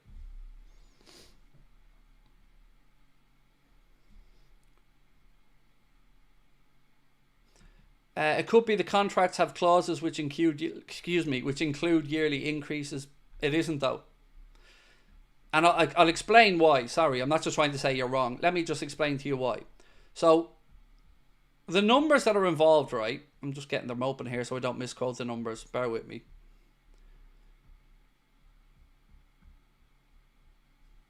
Let's see, it's in here. That's why I haven't got it. Right.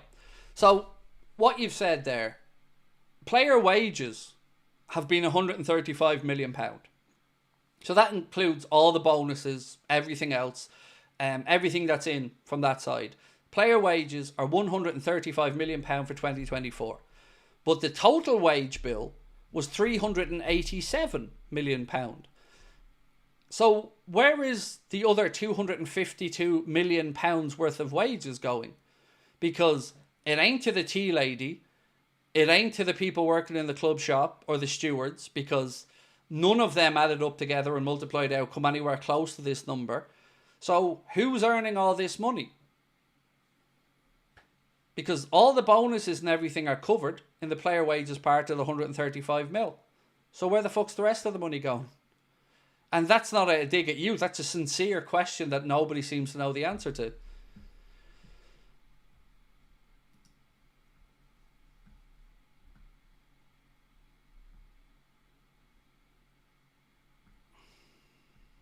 Why is it every time fans ask for more money to be spent, they always compare it to Chelsea, Man United and Barcelona? I'll tell you why. It's because these same fans are the ones that are entitled and think that they know everything and they get the Liverpool way and you and I don't get it. And they like to go to the other extreme to say these people want to be like Chelsea or Man City, where we don't. And you're right, mate. Most people are fairly realistic and know that we ain't ever going to be a Chelsea, a Manchester City. Nor would we want us to be that frivolous. But we do know there's an ability there for Liverpool to spend more money than we are, and that it's a conscious decision by these owners or the recruitment staff or whomever you think's responsible not to spend the money. So, you know, the numbers don't lie. We're net spending less than clubs that are nowhere near the size of us with the revenue streams that we have. And that's the confusing part. Why aren't we spending more?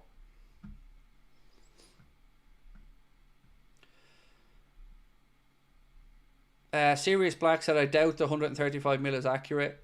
Well, it's been put around there by a lot of people. Many of them, again, very knowledgeable on football finances. And I've not seen anybody come out to correct that figure. Now, look, of course, that figure is approximate. I'll give you that 100%.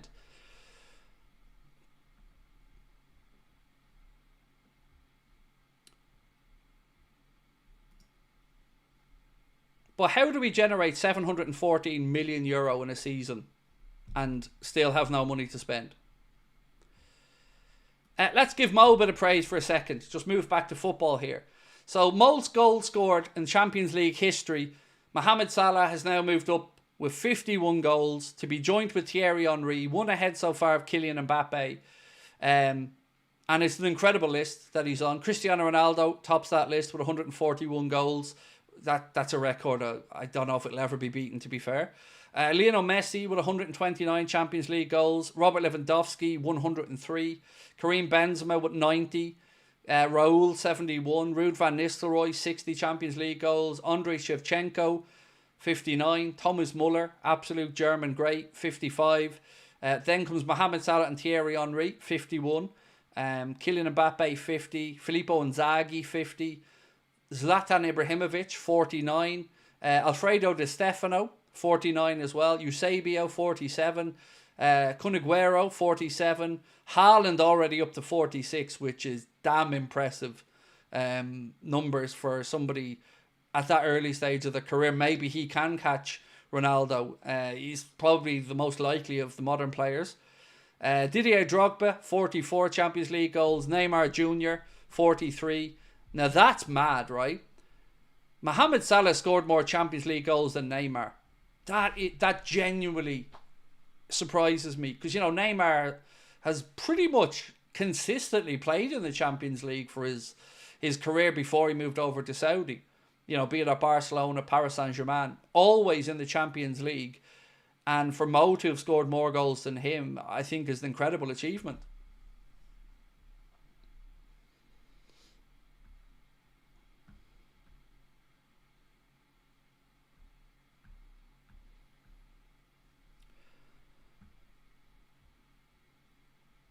Right, so the poll that we have up at the minute, which is just a little bit shy of 1,000 votes, if you want to finally cast your vote. And if you can, hit that like button for me as well, folks. And let me say thank you, by the way.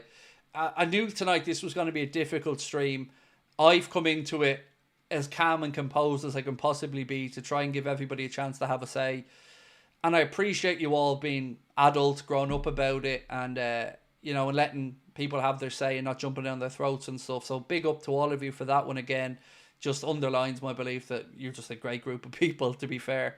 So yeah, thank you for that. And if you can, drop a like on the stream, would be greatly appreciated. And we're only 4 subscribers away from 295,700 as well. So thank you for that.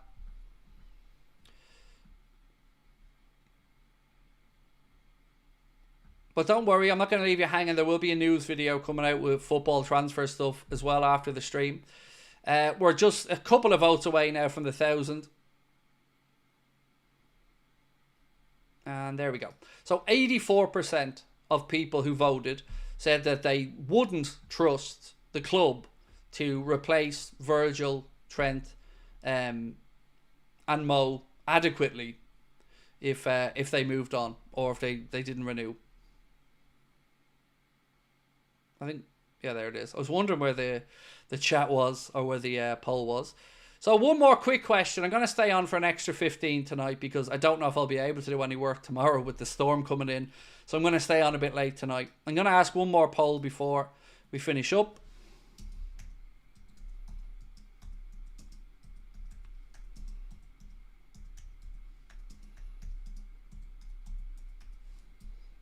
Let me just get all the answers in.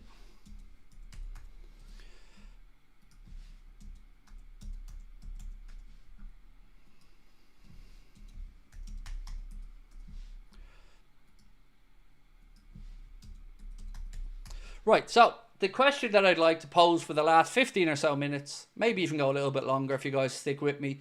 Who is the most likely to leave of the players that are currently out of contract at the end of the season? So I've given you 4 options: Virgil, Salah, Trent, or none, if you think they're all going to stay.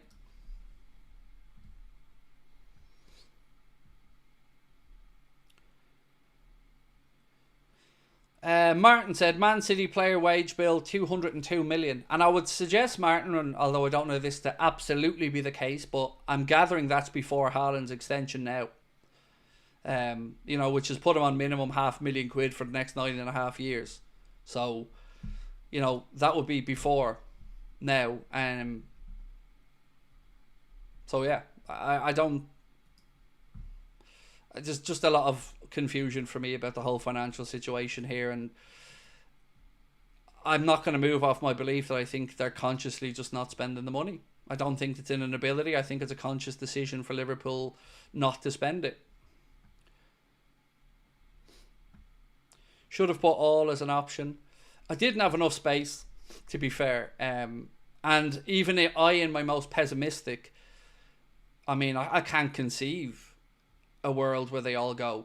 I can't. I think the backlash would be insurmountable for the owners if all 3 went. I'm kind of hoping that Robbie Fowler's on the money with 2 of the 3 being done, to be honest with you, but that, don't know that to be the case.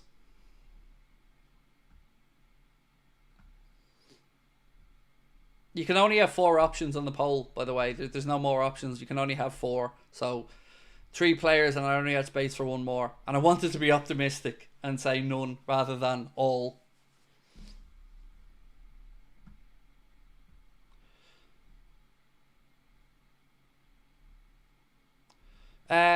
Stefan Mark Jensen said, Stefan Borson had a wonderful analysis on this and came to the same conclusion on TalkSports. Could you build on that for me, mate? What conclusion, Stefan, if you don't mind me asking you, bro, did he come to? Because again, I don't know if you're saying the same conclusion to us, the same conclusion to somebody in the chat who's made a point. What conclusion did that gentleman come to?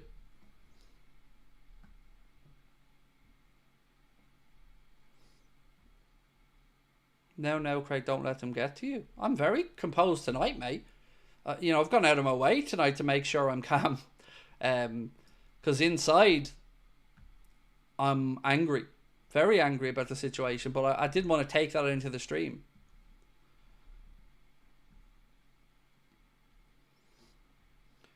Nedge Urban Sports said, we'll get contract extensions, then be expected to be grateful when no signings come in the summer. Oh, mate, if I hear... Look, one, I would be grateful for contract extensions, let me say that.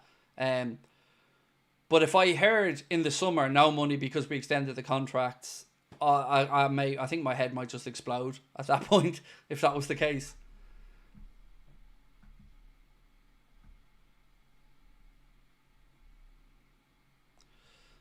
Adrian said, the amount of times FSG has let me down, it's gotten to the point where I think only VVD says. Eddie Cox Wilkins, how are you, Eddie? Said, this may be a silly point, Craig, but I'm going to say it anyway. If all 3 players don't sign, that might be the only way of getting rid of FSG.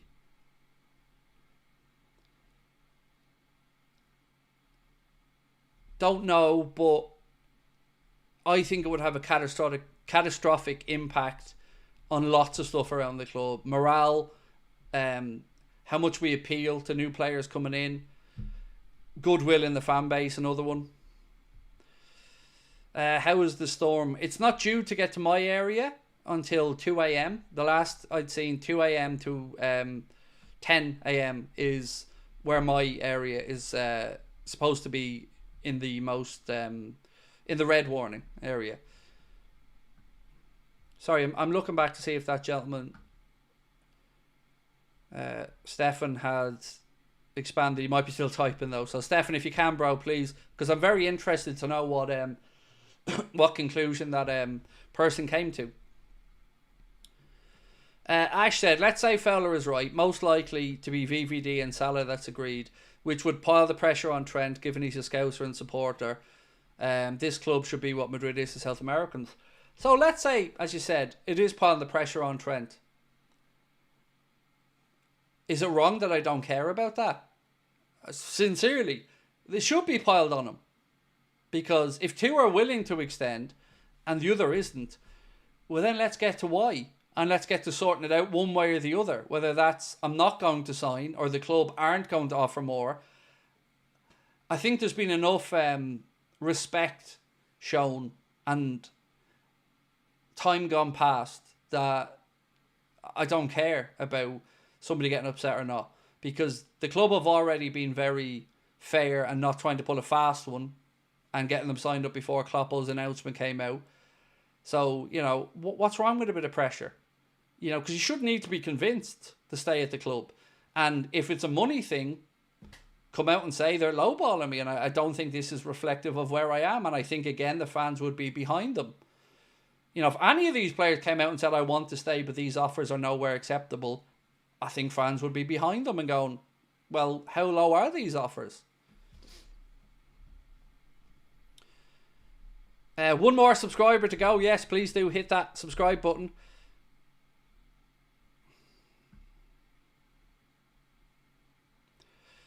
Right, so let me get to Stefan's comment. He is the former financial advisor at Man City, and his analysis highlighted that the money was there to spend well within the FFP regulations, no interest in spending. So other people who I've spoken to, some of them with some history in football finance, some of them just financial people, have all looked at these things and thought, again, that the money was there to be spent. In fact, I've not really seen anybody come out and say that there's an inability for Liverpool to spend money. There's been many bits of analysis that show Liverpool aren't in any PSR or FFP issues or problems. So, yeah, my belief, and I'm glad that you've backed that, and, you know, the other person, even with skin in the game from a City perspective, feels the same way, because there is money there to spend, and it is a conscious decision not to do it, and it's always been a conscious decision not to do it. And that really, really angers me. Let's be patient. Let's wait for the facts. What are you expecting to come out, Rosingdale, that we don't know now? Sincerely, I'm not trying to be a smart arse, because I've spoken and seen enough people who have far better understanding of these figures than me all say the same thing. So, I don't know what we have to be patient for. And again, the sample size from these owners and the net spend over a 9-year period speaks for itself as well. You know, being patient and having the benefit of the doubt has never worked with these owners when it comes to spending.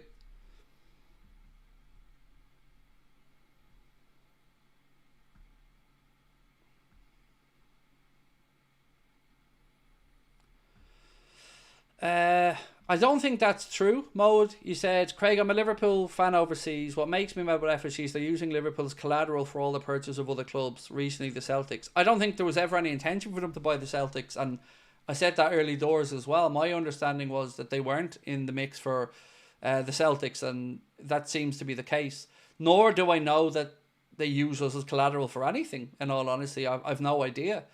But I also don't really care what they do outside of Liverpool. That's their own business, and they're going to look after their own financial business. I care about what they spend on our club, and I just don't think it's enough.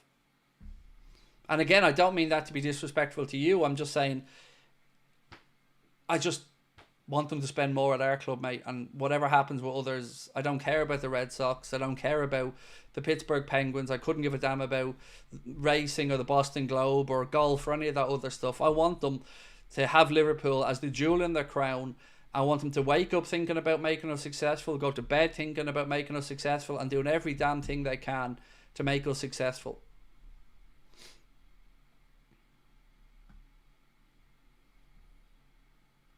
Liverpool built a new training ground and expanded the stadium.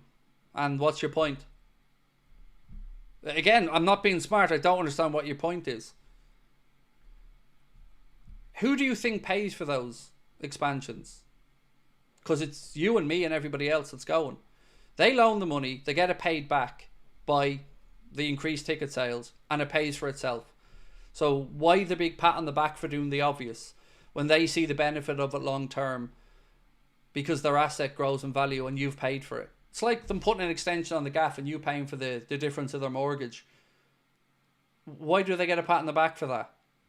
They're only looked after their own asset.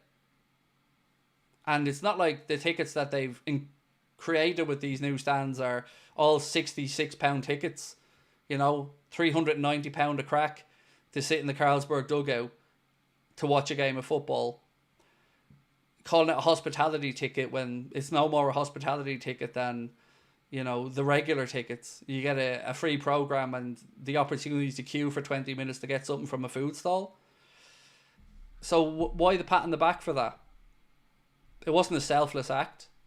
And it was also far cheaper than building a new stadium. Which, by the way, was the answer they came to in Boston. It was cheaper for them to redo Fenway than it was for them to build something new. Same with Liverpool. So it's a mutually beneficial thing, granted. You know, it's great to have more fans inside the stadium, but it ain't a big pat on the back thing. It was no selfless act.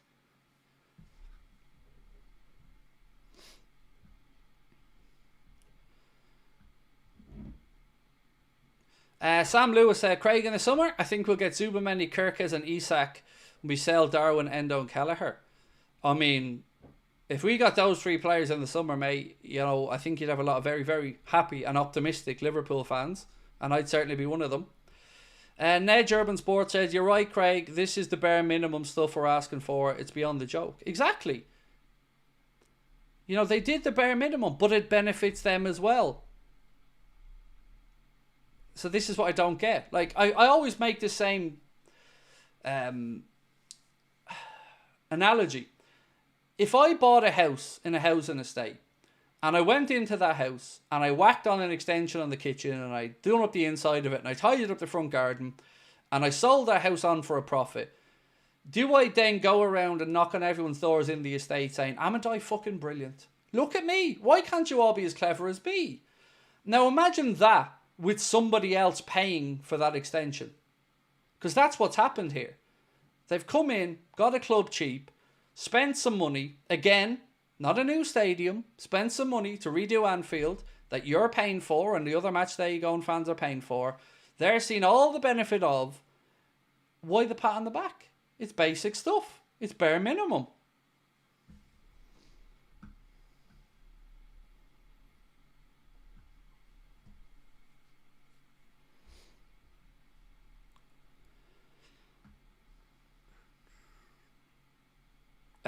Mario said, I don't like talking about next summer because these owners always do this to us. Expect a bare minimum from these scumbags and nothing more. Yep, and in the summer, like somebody said earlier on, watch the contract extensions be used as an excuse for next summer. Because I'd almost bet that would happen. If they get extended, watch the excuses, like somebody said, that it stops us from being able to do what we wanted to do next summer. There's always an angel devil with the situations.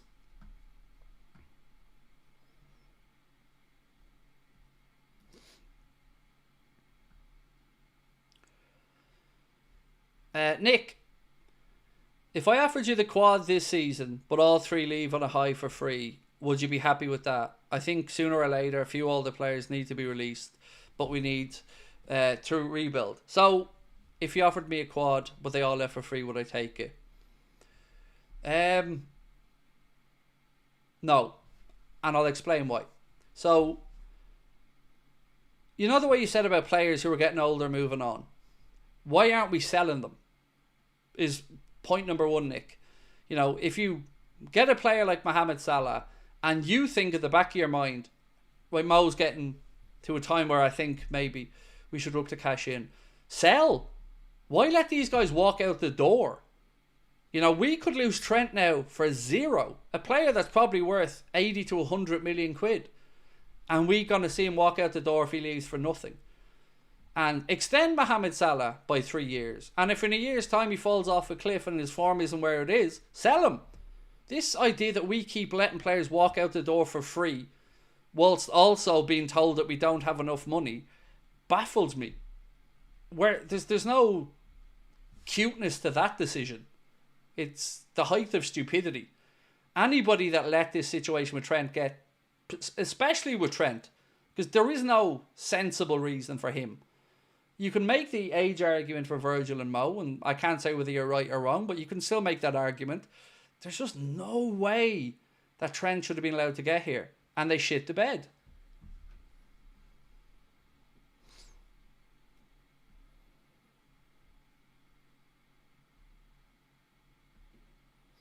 Kev said, my missus is from Boston. I've been to Fenway a few times. There was a massive push by Red Sox fans to keep Fenway intact and not build a new stadium. It's one of the others. Kev, I totally get that. And again, my point, mate, wasn't to say that the best thing to do there was to build a new stadium, or that the best thing to do for us at Anfield was to build a new stadium. My point was, it can't also always be coincidental that the cheaper option is the one they go for. And look, mate, what you've said about Boston there, totally understand, and many people feel that way about Anfield, and extending was probably the right thing to do. But I just don't think that they should get massive praise for that, because it's a mutually beneficial thing, was more the point I was trying to make. But I totally get where you're coming from, and I know all about, was a Big Green, isn't it? The scoreboard there, whatever it's called, or the Monster, whatever it's called. And I get it, you know, it is a historic stadium. But can I be really blunt about you? It still looks like a shithole from the photos I've seen of people who've been there. Even after the renovation, it still looks like a kip, if I'm being honest with you. So I would have expected a bit more if I was a Bostonian. Just being entirely honest about that. Whereas I actually look at the stuff that they've done for us, and I think the two stands look really good. I think they've done a cracking job with them. And the area outside Anfield is night and day from when I start supporting the club. It's so much brighter, so much more open, so much more enticing to visit, so many more spaces to congregate or, you know, sit down and have a coffee or, you know, absolutely.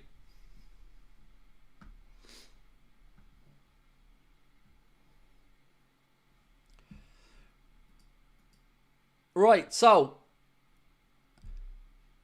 I want to get this vote up to 1,000. I hate any votes leaving when we don't have 1,000. If you haven't voted in the poll yet, please do. What we're asking you is, who's the most likely to leave? Virgil, Salah, Trent, or none? So vote away and let us know. So tomorrow, the preview is coming out. I've already recorded that. It's in the bag. So even if my electricity goes and everything shits the bed, the preview will be coming out tomorrow morning. It may be the only bit of content tomorrow because, you know, I'm kind of at the grace of the weather here with the storm coming in. So I don't know what way I'll be tomorrow with regards to content. Certainly hope whatever happens, I'll be good to go on Saturday for the game. And we'll be starting that watch along from 2 o'clock with our match reaction, player ratings video as normal. And then we'll have a news stream that night as well. So yeah, if you don't see it tomorrow, you understand if it's just the preview that goes out, it's just because of the situation with the storm. So look, we're not going to get to the 1,000 votes, but with 700 and something odd votes, the player who people feel is most likely to not extend is Trent Alexander-Arnold, which I expected to be the case, to be fair. But look, I think we all hope that they all stay, or certainly I very much hope that they all stay.